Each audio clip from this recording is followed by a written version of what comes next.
Hey y'all, what's up? Ron Brooks, the Mind Your Business podcast. We get ready to go live and record the podcast. Hope everybody's having a magnificent day. I got a chance to do my workout, so I appreciate the inboxes from those of you that have done so and felt the need to do so. I definitely appreciate that. Just trying to get back in it, man. We're chapter 37 on this walk and really taking it seriously nowadays. So thank you so much. And I'm going to shout out everybody as they're joining. And we're getting ready to get started, man. But definitely thank you for all the birthday wishes on last week, from last week's episode. It was fantastic. A lot of great things going on this week. And man, we're just going to do it. I just had to grab this from my dog so he can't make a whole bunch of noise while we're doing this. What's up, cuzzo Lisa? What's going on, Devin? How you doing, brother? Brandon Eccles, happy birthday to you, brother. Great stuff. Andrew Johnson, Diego, Steven, what's going on? So we're getting ready to get this thing cranking, man. So, man, let's do it. The Mind Your Business podcast is brought to you by Brooks Brothers Consulting, which is my firm that my younger brother Philip and I founded back in 2013. We work with individuals and companies on company operational process development, leadership coaching for managers and executives, and strategic business planning for business owners. So if you're a company that is serious about adding or expanding on a new line of business, you want dedicated training for your leaders and or future leaders, or you're starting a company or you've been in business for decades and you just want strong value-added partnership, we have the experience and energy to do so. So email us at info@brooksbrothersconsulting.com. That's info@brooksbrothersconsulting.com, or visit us at www.brooksbrothersconsulting.com. Again, that's www.brooksbrothersconsulting.com. On today's episode, we're going to discuss best practices around how we can all balance our personal and professional endeavors to be successful, and however we all define success for ourselves. But first, we're going to turn this music up, so turn it up!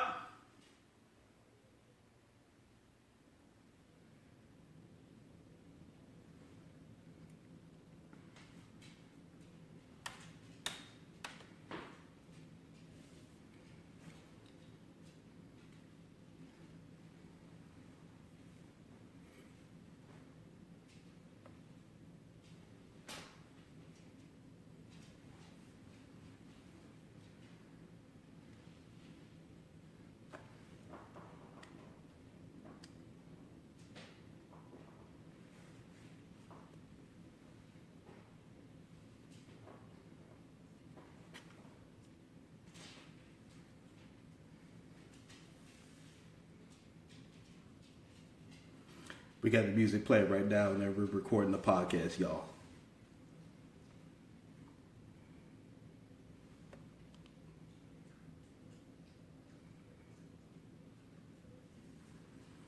Steven, how you doing?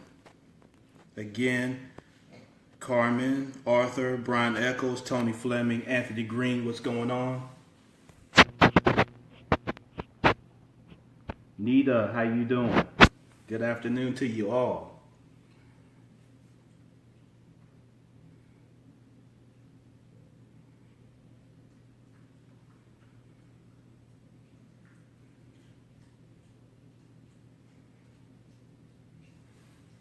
Doug Winston, how you doing? We just got the music. Vincent Ashq, what's going on, brother? University of Memphis alum, North Memphis legend right there. Shout out to you, brother. Karanda Soror, what's going on? Leslie Lynn Smith, how you doing? So glad to have you on. We just got the music going through. So yeah. So again, welcome to the Minding Your Business podcast, because there's no business like minding your own. I'm your host, Ron Brooks. I'm coming to you from a much warmer Friday, January the 26th, 2018. So, on last week, it was freezing cold. Kids pretty much spent the whole week out of school in most school systems, with the exception of a few on last Friday. But, just things have kind of turned for a little bit better. We got rid of the ice and snow here in Memphis, Tennessee, and we're back at it. So shout out to everybody who had to get back at it this week. Some of us, the ice and snow doesn't really impact. You still got to keep it moving. But for some, you got a nice break, teachers and things like that. That's well-deserved in some cases. And hopefully people don't use the school system as the sole means of education. I think I'll say that again. Hopefully you don't make the school system the sole means of education, and that you still incorporate education when even at the house. So school doesn't have to be in for your kids to still develop and to still learn. So hopefully, I don't think anybody that listens to this podcast relies just solely on the teachers and the school system to teach their kids. I don't want to believe that. But anyway, January 26th, this is episode 31. Thank you to everybody for your fantastic birthday wishes on last week. I hit chapter 37 years old. One thing I haven't understand about human beings and people is that fear of people knowing how old you are. I just never understood that. If you had died the year before, you would have been hot. Some of y'all literally, right? But if you had died the year before, you would have been upset, you would have been pissed off, right? So every year that you get an opportunity to continue to advance on this side of life, you should enjoy that. That shouldn't be no secret to nobody. So yeah, I'm 37. I was born in 1981. Ain't nothing y'all can do with that information. No way. That ain't already blasted all over the internet. So yeah, I'm 37. I enjoy being 37. And I really enjoy being 36. And life is about continued progression. And so you keep going on and you look for new levels and new heights. And so I thank everybody for that, and I'm not ashamed of that. Being around 37 years, I've attended several funerals of some folks that were my age, that were older than me, and certainly that were younger than me, that didn't get the opportunity to be 37 years old. So I don't take that lightly at all, and I definitely have enjoyed it so far. Everybody, from Kim to the girls to everybody's just been phenomenal all week, and it's just it's a beautiful thing. So shout out to everybody that's got a birthday here in the month of January, or even coming up in the month of February. Today's episode, we want to get right into it. We're in episode 31, if you can believe that. Episode 31. We just recently revamped from the I Really Mean It podcast to the Minding Your Business podcast. And thank you to everybody who's gone out to iTunes and SoundCloud and left positive reviews and things like that. That is phenomenal. Thank you so much. Shout out to the Generosity Network. That whole team has been phenomenal in the Bartlett area, as well as the Memphis chapters and things like that, of going out and sharing the podcast and that kind of thing. Thank you to Brittany Thornton with Juice Orange Mound. She's been a phenomenal resource and phenomenal support system for the show and beyond. So episode 31, we want to talk today about balancing personal and professional lives. And typically, as many people have gone into 2018 and you had a lot of great goals, and you've written a lot of things down, you've had sessions where you've talked with other like-minded professionals about how to achieve your goals and how to develop them and things like that. Many times what comes to me and even myself is you're trying to balance everything, right? You're trying to balance your personal life, and we'll get into that in a second, and then you're trying to balance also your professional life. And sometimes they work hand in hand, and sometimes they're at odds or they conflict with each other, right? And so we're going to talk about that today.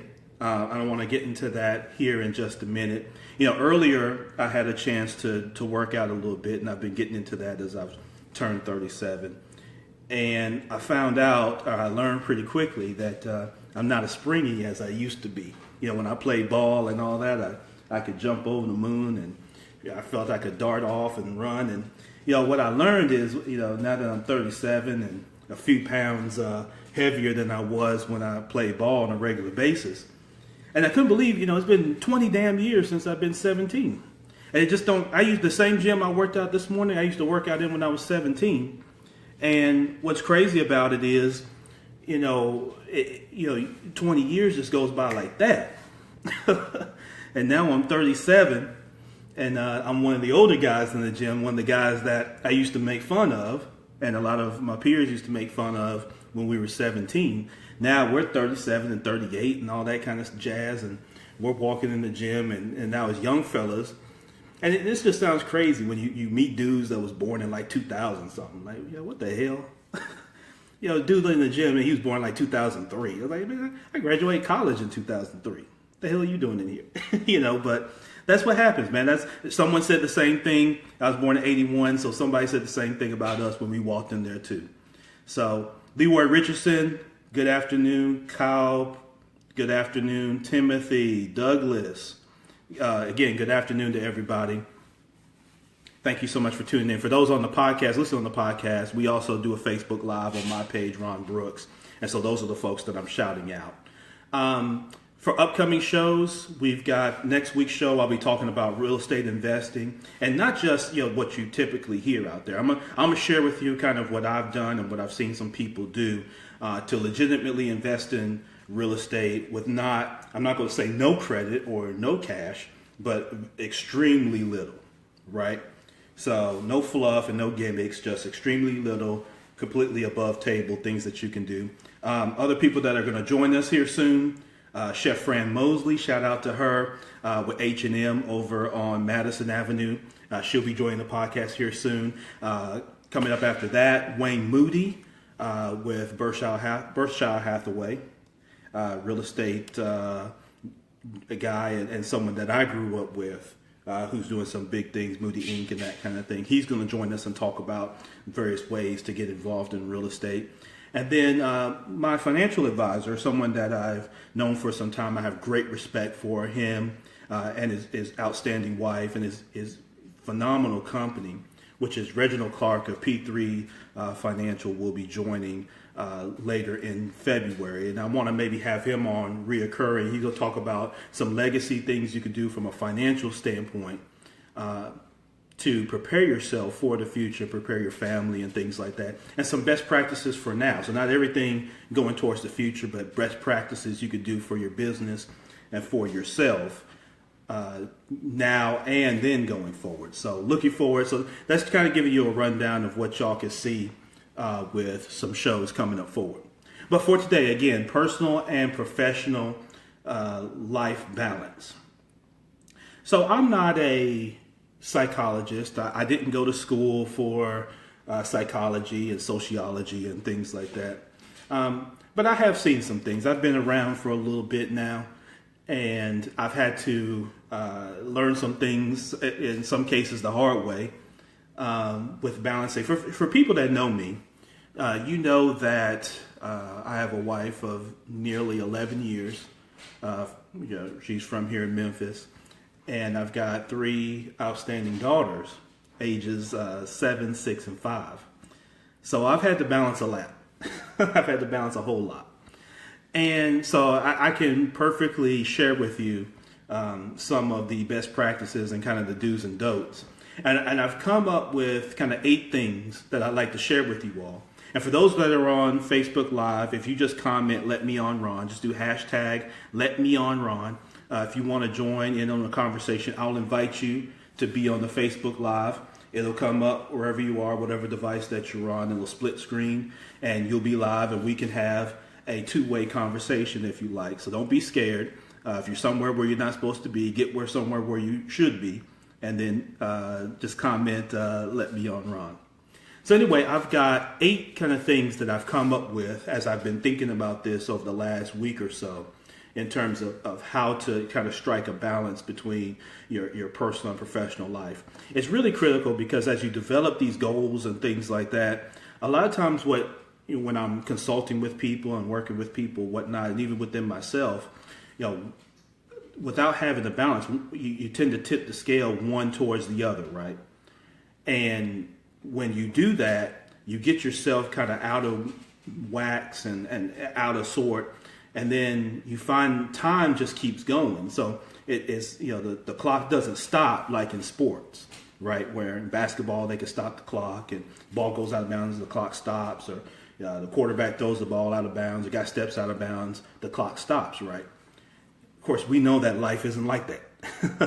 So when life is not like that, what you have to do is you have to be able to strike that, kind of balance. And when you lose that, as you go throughout your year, what you find yourself, and maybe you found yourself like this, where, it's June and you haven't even started on what you said you're going to do in 2018.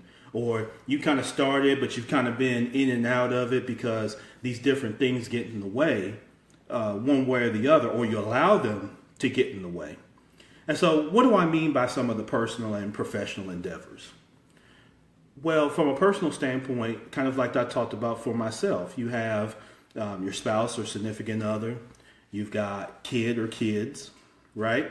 You've got parents, siblings, cousins, aunts, nieces, nephews, uncles, whatever it is that you've got your own personal health. You've got whatever you engage in from a spirituality standpoint, if that's your choice. You certainly have bills, personal bills, and then I'll get to the professional ones. You've got your own personal growth development that you want to make sure that you're engaged in. You got saving for the future, like I talked about with Reginald. And he'll talk some about that, but you've got saving for now, saving for the future. And then you've got your career, whether you're a 1099 employee, W-2 employee, whether it's you're a business owner, whether you're an entrepreneur, whatever that is. And then professional, you've got obviously the company or business that you either work for, that you own, that you part own, that you're involved in some kind of way, whether it's company, organization, group, whatever that is. You've got the training that comes within that for whatever your position is, depending on which title and level that you hold. You've got training, you've got interaction with coworkers, you've got interaction with bosses, interaction with vendors, interaction with, just all manner of people in your professional life. And then you've got your own network, right? Your own professional network that you work to cultivate and build a relationship with. So you've got all these different things, right, that are always at play. And as you heard when I was listening these things out, you heard that some of these things overlap, right? Things like personal growth, on your personal side, and then professionally training. Some of these things overlap, and then some of these things they don't, right? And so, you find yourself with all these different endeavors. And sometimes, particularly in this country, we love to be busy, right? We love to, you see it on Facebook all the time and we want to celebrate wins and things like that. But some of us just love to be busybodies, right? We just like to jump from here to there. We don't have a whole lot of rhyme or reason. And because of that, we find ourselves not really being effective. We're doing a lot of things. So we're that gerbil on the wheel is what I call it. You're a gerbil on the wheel. You're moving, you're sweating, but you're not going anywhere. Part of that, and there's a lot of reasons for that, part of it is you've got to find a balance. You've got to be able to balance all these things, all this stuff that you've got, all these people and all these things within yourself that you've got to try to balance. And when they conflict with each other, you've got to be able to recognize that and deal with it. So here are 8 things that we're going to discuss today that I want to make sure that we take with us, and hopefully you find this as valuable content as you're listening to this podcast. So number 1 is you've got to create a line in the sand between your work and professional time. So the first thing you got to do is define it. And you guys have heard me say this on this podcast is I'm big on definition. So you've got to define it for you. Not so much everything that Webster says or whoever or what Google says, but you've got to define that line. So that line is where one stops and one starts, right? So your personal life, your personal time, and your work life or your work time has to have some start and end points. Can they blend together? Most definitely. And hopefully, the two can blend together where they're not in conflict, but they work in concert with each other. But everyone doesn't need the same line. Right? So, hey, Solomon Page, what's going on? Timothy, Cameron, how you doing? Reginald. Everybody doesn't, that line in the sand is different for Solomon on here. Solomon Page, good brother there, financial brother. out here that works in financial services. He understands this. That line in the sand is different. For some people, they can go longer in one versus the other and kind of cut it off. Some people can blend it. But you've got to be able to define your personal life and your professional life. So that's number one. You got to create the line in the sand. One stops. So, for example, you've got to be able to not carry the weight of your professional life, the weight of the boss's pressure, the weight of the pressure of meeting sales quotas, the weight of having to make a new hire, having to unfortunately conduct a termination, the weight of your own professional development, all those things that go on in your 9 to 5 or whatever time slot that you have for your professional life, or you're a business owner, entrepreneur, entrepreneur, whatever that is.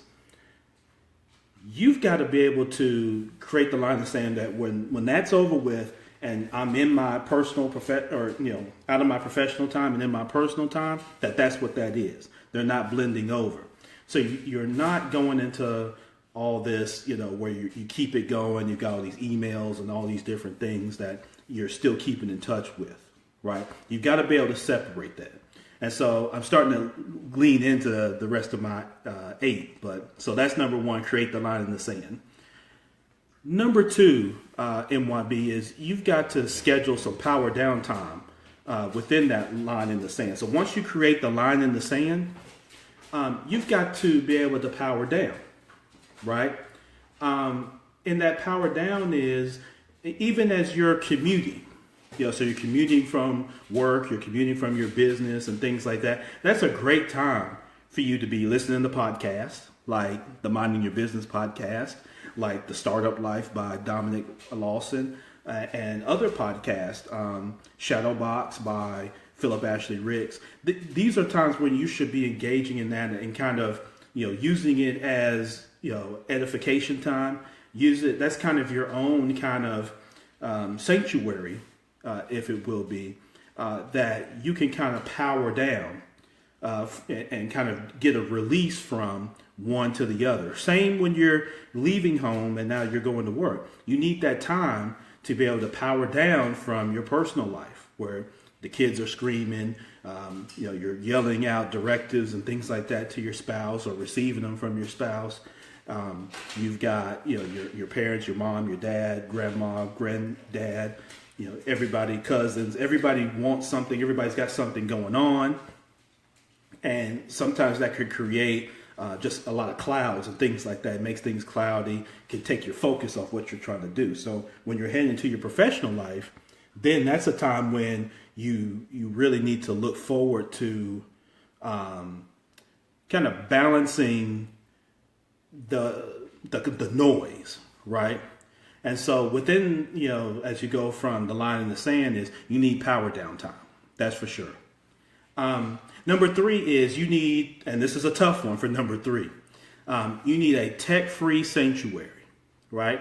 And listen, now we know that in 2018, our lives have become enamored with technology. We've got phones, we got tablets. They're always buzzing all the damn time. There's always somebody calling about something. There's always somebody. And, what you can find yourself easily just being just a draw. Everybody's calling. Everybody's reaching out to you for something they want from you. Everybody's trying to extract something from you oftentimes. It's very rare that you hear from somebody that, they just want to, kind of chat and kind of check on you and things like that. And this is no knock on any of us. We're all guilty of this, is that we're always reaching out. There's always something we need from somebody. We create networks so that we can, satisfy our own selfish needs a lot of times and desires and wants, right? We're all guilty of that. I mean, there's no knock. And some of that's part of, what goes on in business and beyond, right? It's just human interaction. And what you find yourself is in being able to strike a balance.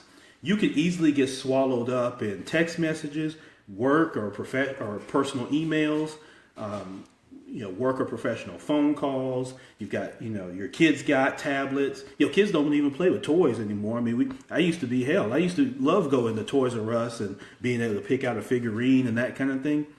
Y'all know these kids that, they don't do that anymore. Right? What do? Everything they've got is on between like one or two devices. So we have all these things all the time, and they're always taking our attention. And we've become a society where, we got our phones sitting in the bed with us when we go to sleep a lot of times. We've got phones, all around, crap is always buzzing all the time. There's people calling, text. You've got to be able to, again, get away from that. You've got to find a way to leave that where it is. Because think about it, and people struggle with this because we're this hyper work environment, right? Where we always feel like we're going to miss something. I'm going to miss an opportunity. If I don't answer this phone or I don't answer this call, I'm going to miss it, right? And someone else is going to get the opportunity because we're hyper insecure about competition. So we always think, there's only so much business going on, whether I'm in Memphis or wherever I'm at. So we get hyped up about, thinking that someone's always out to get us. We always have this pessimism, in our spirit, right? And so we think we got to be there for every text message, every phone call, every group meet, every whatever. And what you've got to be able to do, and again, we're all learning this, is you got to create compartmental times for that kind of stuff. You'll find yourself, I'm guilty of this. I'm sitting there with my daughter, right? We're going over whatever homework she's got that day or whatever she's trying to tell me about that day.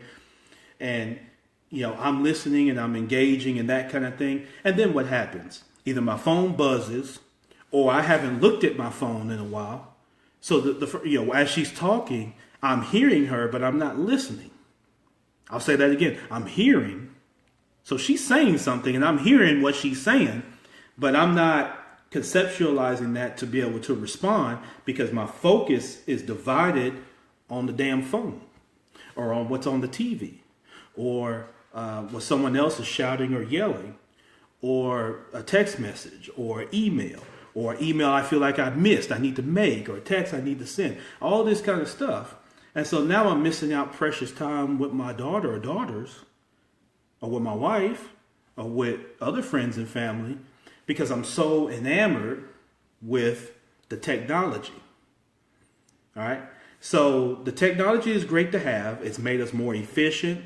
I think it's made us a little more antisocial. It socially connects us in one way, and then it's made us antisocial in another way. Because I can be social through my antisocialness, if that's a word. If I can make up a word today, MYB, I can be social within my antisocialness, right? So I can connect with the whole damn world from just sitting in my car or my living room or in my office and that kind of thing, right? So it's critical for us to get to a point where we leave the technology alone. Darwin, what's going on? How you doing? Thurston Smith, good afternoon. It's critical for us to do that. And you say, well, why? Why is it critical? It's critical because, and this is of the 8, this is one that I think a lot of us are guilty of is, we can't disconnect. We get to work or wherever we work or run the business, and we've got the technology there connected to our personal life. And so that's constantly snatching at you. We get home, and then you've got work. Those of us that have access to work email away from the office and that kind of thing, they give you a second device or you have it on your personal device, and stuff is always coming. Yeah, I can remember there's times where I used to get 200 emails a day. Everybody wants something. There's vendors with this. There's employees with that. There's, other executives. There's initiatives. There's projects. There's deliverables. There's deadlines. There's all these different things. And you have to be able to disconnect from that. So that's number 3. You got to create a tech-free sanctuary. Okay? Number 4 is use just one calendar. Get you one calendar and use it. One of the things that I see with people when I'm coaching employees and things like that, is I could tell when someone's, either become disorganized or they aren't really balancing things, is when they've got all these different calendars for all these different things. And I understand, you want to be able to segment and do some different stuff, but if you are using multiple calendars, so you've got this calendar for work, you've got this calendar on your personal life, you got this calendar for this person, you got this calendar, and you'll see people do this. They'll have a calendar. There's people out here that I meet that have 5 calendars. They got a calendar for everything. So one thing I would encourage you to do as a best practice is try to narrow down to one calendar. And of course, I use the Google Calendar. So I've got an Android phone. I use the Google Calendar, which allows you to tap in different email addresses that you may have that are Google accounts or whoever's account, Hotmail, whatever it is. And you can click all of those so that they all show up on one calendar, all your entries. So you can add entries under a certain heading, depending on the email address or group or whatnot. And so they'll all alert you. So then you're managing from one calendar. So then when you're scheduling new meetings, when you're following up on meetings, everything's from one place.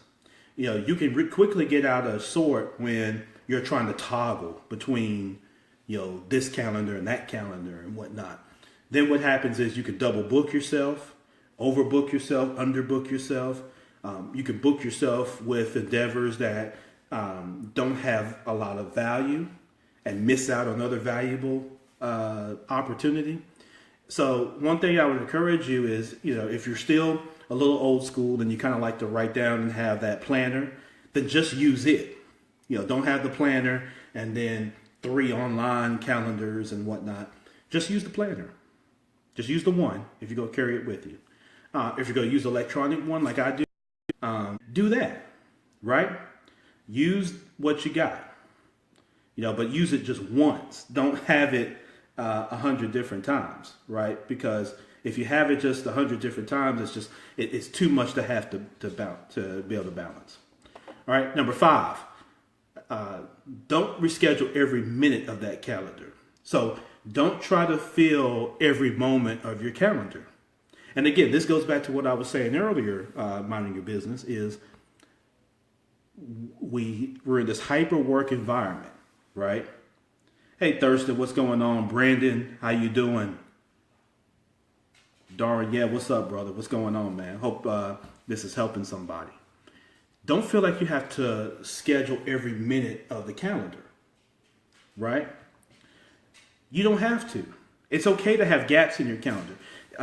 What I've learned through my time, and I was bad about this because I always wanted to, fill every minute of the calendar with doing something. I wanted to be productive, right? I didn't want to have just lazy layover time. One, because then someone else is going to try to want to fill it for me when they see that I'm available, and then, I felt like, I'm going to miss out on something, or I just need to be productive in something. It's okay to have gaps. Every day you should schedule some time for, whether it's meditation, some time to kind of disconnect and relax. One of the things that I forced myself to do, and this was a force, I had to force myself to do this. This wasn't like it just came easy and Ron just, no, I had to force myself. I put it on my calendar, just 15 minutes of just go outside and just walk around the building or walk around the steps. Get you some fresh air. You and a coworker, or however, go by yourself. But you got to get away. Get up from the desk. Get up out of that chair. You can't sit there all day. Some of y'all that work office jobs and things like that, it's really unhealthy if you just sit there and just be, playing on the internet and typing up unnecessary emails and playing games on the computer, whatever it is that people are doing. Don't do that. Make it a point. Put it on your calendar to go, turn your phone, put your phone on silent. Nothing's going to happen in that 15 minutes. Here's what I learned, with people. When people have fire drills, it's not worth it. It's BS a lot of times. It's BS. Because anybody that is rushing something, right? Now you have fire drills and you have emergencies and things like that, right? But most of the time, people try to create a sense of urgency in you because they want you to do something for them, right? And so, you got to be careful about that because, you can always find yourself constantly responding to everybody else's situation. It's kind of like in a Superman movie, like the old Superman movies with Christopher Reeve, where, I remember the one where there was an earthquake in California and he's flying around saving because, there's something happening everywhere. A bridge starts to go out, the train's about to go off the track, the water wall is about to break and flood a whole town. And so Superman's just flying around, and they love him because he's taking care of this. He saves the kid from falling off the bridge, and he's doing all this. And he's trying to stop the earthquake. So he's doing all this stuff, right? Because he's got the power to be able to do it. But how are you evolving and empowering yourself and striking a balance, right? And so you can't find yourself always doing that. So something you got to work on. So don't feel like you got to schedule every minute, okay?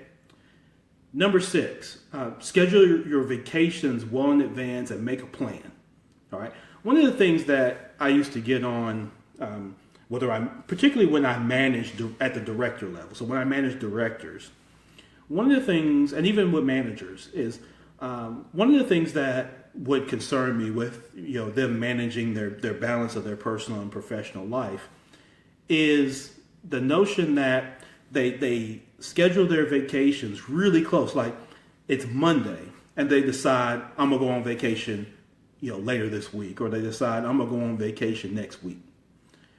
And what you tend to find is they don't have a plan for how they're going to be out. So they end up just working through their vacation, right? They just end up they take their phone with them, like we talked about. They take all their devices with them. They don't really have a plan on, okay, when I'm away. Okay? Don't call me. Don't text me, don't email me, don't fax me, don't do whatever. Because I'm away. Okay? I've empowered you, and whoever those you or yous are, to be able to run the business when I'm not away. And if you've got a business that can't operate unless you're there, you don't have a business. Oh, and I'm going to do a show on that one. I'm going to upset some folks. You don't have a business. If you can't step away for a week and the business still run, you don't have a business yet. Right? You're not yet. You may have a tax ID number. You may have a name. You may have a logo. You may have a website. But if your business can't run unless you're sitting right there doing it, you don't have a business. You're a rep, right? You're like a sales rep at that point. A sales rep, when he or she's not on the phone dialing, smiling and dialing, if they're not initiating something, nothing happens. All right? You got to develop your business, whether you're in your career at work, whether have your own business or you're an entrepreneur. You should be confident enough that if you stepped away and went to the island where you didn't have cell phone service, that when you got back, business is running as it normally was. Maybe not quite as efficient and effective as you may like it. There may be a few hiccups along the way, right? But you should have full confidence that that's what's happening, right? And if you don't, then that's something you need to consider. You need to consider that. Because that's part of your planning. So what you want to do is schedule your vacations ahead of time. When you start the year, you already know there's certain things you're going to want to do in most cases. Now, this isn't going to work in every case, but in most cases, you need to be able to schedule them in advance so you can have a plan. And I've had to learn this too. Part of your plan is you want to be able to set the tone for when you're out. So, you want to get whatever work done leading up to it that is tied solely to you. If you have anything that you have to make a decision on or that you're tied to, go ahead and get that done or to a place, and then delegate it if you need to, which again is part of your coaching development piece along the way. Coaching, developing people if you're in leadership. As you look to schedule your vacation, schedule it in advance. Make sure that your entire team is aware that you are you're now going to be on vacation, and here's what you need done. And if you need updates on it, especially your first couple times, or you got new teammates on your team, whatnot, then that's good. But you got to make sure that you're not consumed by the grind when you're away, because your vacation is very important. Because you need to be able to unplug, you need to be able to unwind, because that's good for your business, and it's certainly good for you personally and with your family and that kind of thing. So schedule them in advance when you can, as much as you can, and then free yourself from working so much while you're away. And again, we got this hyper, we listen to every little rapper that comes out and says, you got to grind, you got to be a boss, and yada, yada, yada. You got to evolve from that, right? The grind is, if you look at Jeff Bezos with Amazon, or you look at any of these guys, they're not, grind for them is different than just saying I'm busy and I'm a busybody. And some folks, they're not doing nothing. They're just doing stuff to try to justify their existence or prove it even to themselves that they're worth something. You gotta evolve your esteem beyond that, minding your business. So schedule vacations in advance, have a plan. Number 7, proactively schedule time when you're hit with something unexpected. This is a big thing here. When you have unexpected events in your life, and they could be positive or negative. They don't have to be one way or the other. They can impact kind of this balance that you have between your personal and professional life. Unexpected events, you need to go to your calendar, and you need to allow yourself time to kind of process it. So something happens, something impacts or whatnot. You can't just say you're always going to drop what you're doing to handle an earthquake, right? Now, an earthquake's extreme. You should stop to handle that. But, you definitely want to make sure that you have at least somewhat of a plan on what you're going to do when the unexpected hits, right? Brandon Cannon, what's going on? If you have a plan for it, now you're not planning for the unexpected. That's not what I'm saying. What you're planning for is how you're going to handle when something unexpected happens, because that's going to happen. Everybody, every day, whether you're in management or not, that every day you're going to, almost every day, there's going to be something that's going to hit that's going to impact what you had scheduled. And what you got to do is literally schedule the unexpected, which is when the unexpected happens, look at your calendar, work in whatever time that you need to be able to address it, whether that's 5 minutes, 10 minutes, an hour, whatever that is. You got to have that kind of built in so that you're able to then kind of handle it without throwing everything else off and putting everything else on the back burner. So I had to learn this. So literally, again, going back to your calendar, the one calendar that you have, go back to it, right? And then make sure that you're able to put in some time for managing through the stuff that comes to you personally. Things come to you. What are things that come to you all the time? Mama calls, spouse calls, texts, whatever. Children with this. Professionally, it's the boss, it's the employee, it's the vendor, it's whatever. And so you can't just always just be in a reactive state to everything. You've got to be able to address it head on. And one of the ways I learned to do it that I recommend for you as a best practice, minding your business, is to literally schedule out time to process the unexpected event, particularly if it's negative, or to make time to address it kind of head on, even if it's positive. So there's, every unexpected event is not a negative connotation. There's positives that come with that as well. And so number 8, and I've talked about this a little bit, but I want to say it again. Focus on results and not busyness, right? One of the key things to having a balance between your personal and professional life is you've got to be able to change your perception. And changing your perception is, and this is counterintuitive for some, but changing your perception is a focus on results and not just busyness. Right? People that are successful aren't successful because they work 20 hours out of 24 in a day. That in itself is not what makes you successful. Matter of fact, most people that are doing that aren't real successful. They think that they have this fallacy that the people that make big money and that they hold in this high esteem because of their title or because they're in the media all the time or whatnot, that they just work, and they look at YouTube videos that see them do it. So they think, all they're doing is just 24 hours in a day. They spend 22 of them working and yada yada yada. That may get you props on comments on Facebook or Instagram or all that kind of thing, if that's the extent of what you do and who you're about in your business. But it's bigger than that. You got to change your perception to the results, right? So, for instance, even if you're a salesperson, it's regimented, right? In sales, it's a high contact sport. Contact means you got to make a lot of contacts, not like tackle and hit people.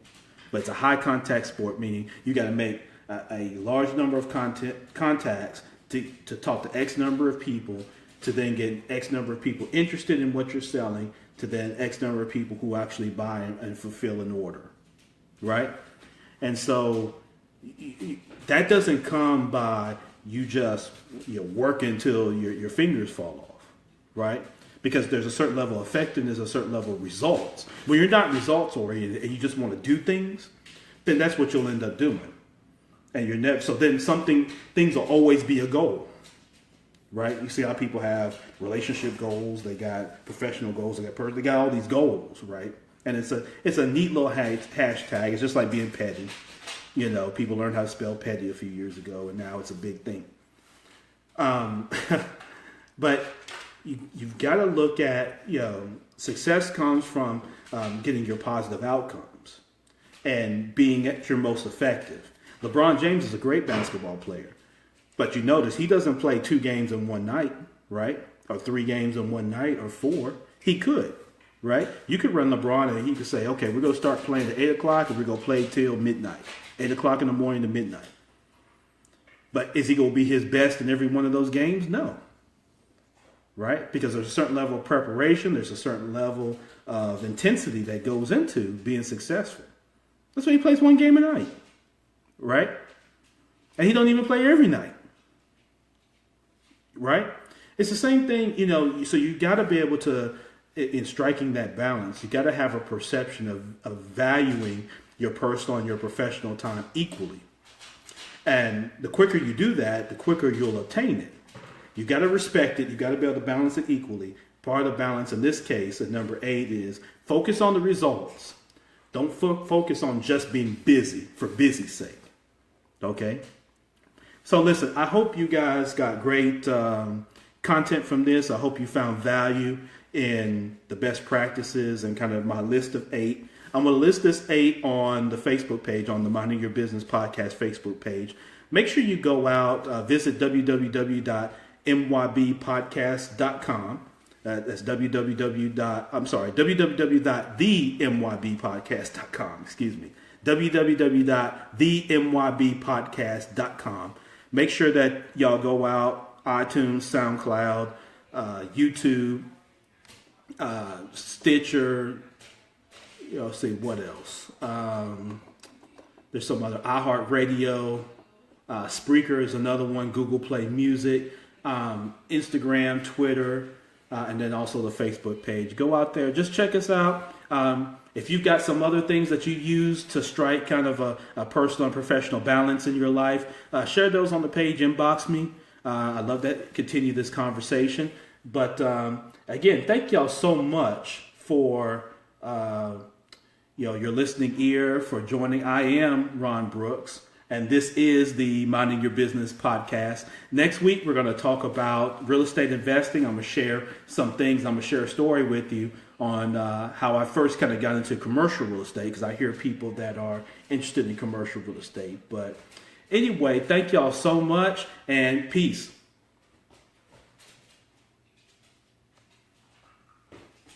Hope y'all enjoyed the podcast. Thank y'all so much. Ron Brooks, the Minding Your Business podcast. We're going to check you out next week. Have a great weekend. Peace.